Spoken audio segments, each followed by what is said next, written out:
غزہ صہیونی فوجیوں کا قبرستان بن گیا۔ حماس کے القسام بریگیڈ کی جانب سے نصب بم اسرائیلی فوجیوں کو جہنم واصل کرنے لگے۔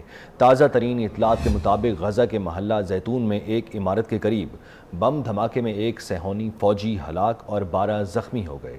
غاصب صہیونی حکومت کے یہ فوجی محلہ زیتون کے نتاریم سیکٹر کی توسیع کے لیے عمارتوں کو دھماکہ خیز مواد سے منہدم کرنے کے مشن پر کام کر رہے تھے کہ ان کے قریب ہی نصب بم پھٹ گیا۔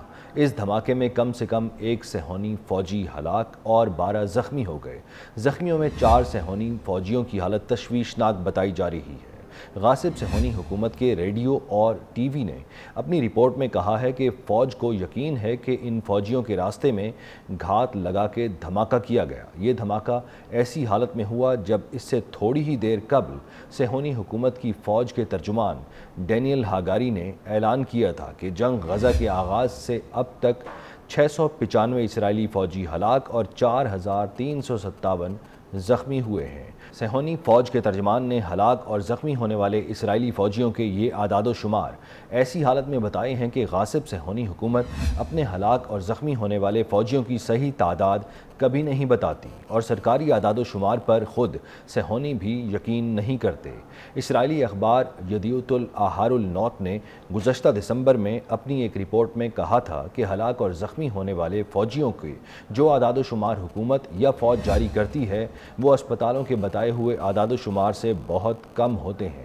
اس کے بعد صہیونی حکومت نے اسپتالوں کے لیے فرمان صادر کیا تھا کہ حکومت کی اجازت کے بغیر ہلاک اور زخمی ہونے والے اسرائیلی فوجیوں کی تعداد کسی کو نہ بتائی جائے۔ صہیونی حکومت کے ٹی وی چینل 12 نے کہا کہ حکومت نے ہلاک اور زخمی ہونے والے فوجیوں کی جو تعداد بتائی ہے، اصلی تعداد اس سے 4-5 گنا زیادہ ہے۔ دوسری جانب غاصب صہیونی حکومت نے 1200 سے زیادہ ڈرون طیاروں کو مقبوضہ فلسطین میں اپنے اہداف تک پہنچنے میں روکنے میں ناکامی کا اعتراف کیا ہے۔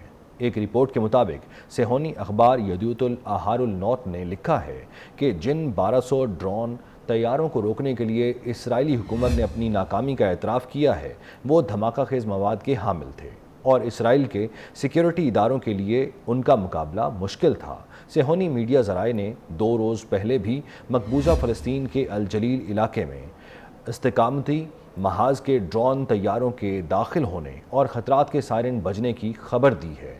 اس سے پہلے ایک صہیونی اخبار اسرائیل ہیوم نے اپنی رپورٹ میں حزب اللہ لبنان کے ایک ڈرون کے ذریعے صہیونی حکومت کے وزیر اعظم بنیامین نیتن یاہو کی رہائش گاہ کی فلم بنائے جانے کی خبر دی تھی۔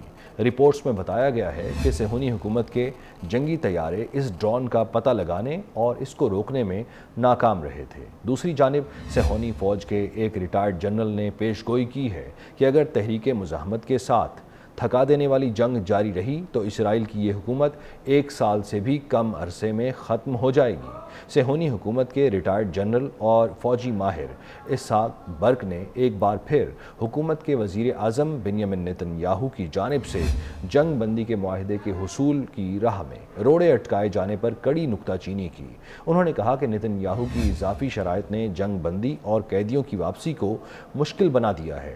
برق نے خبردار کیا ہے کہ اگر حماس اور حزب اللہ کے ساتھ جنگ جاری رہی تو 1 سال سے بھی کم عرصے میں صہیونی حکومت کا خاتمہ ہو جائے گا۔ انہوں نے مزید کہا کہ صہیونی حکومت کے جنگی وزیر یوف گیلنٹ بھی اس بات کو سمجھ رہے ہیں کہ ہم غزہ کی دلدل میں دھنستے جا رہے ہیں اور ہمارے فوجی مر رہے ہیں، جبکہ حماس کے خاتمے کا ہدف بھی پورا ہوتا دکھائی نہیں دے رہا۔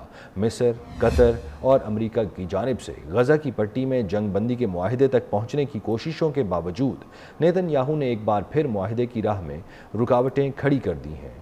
نیتن یاہو کا کہنا ہے کہ اسے حماس کے ساتھ معاہدے پر پہنچنے کا یقین ہے اور صہیونی حکومت کسی بھی صورت میں غزہ پٹی کے مرکز اور مصر کے ساتھ ملنے والے سرحدی علاقے سے پیچھے نہیں ہٹیں گی۔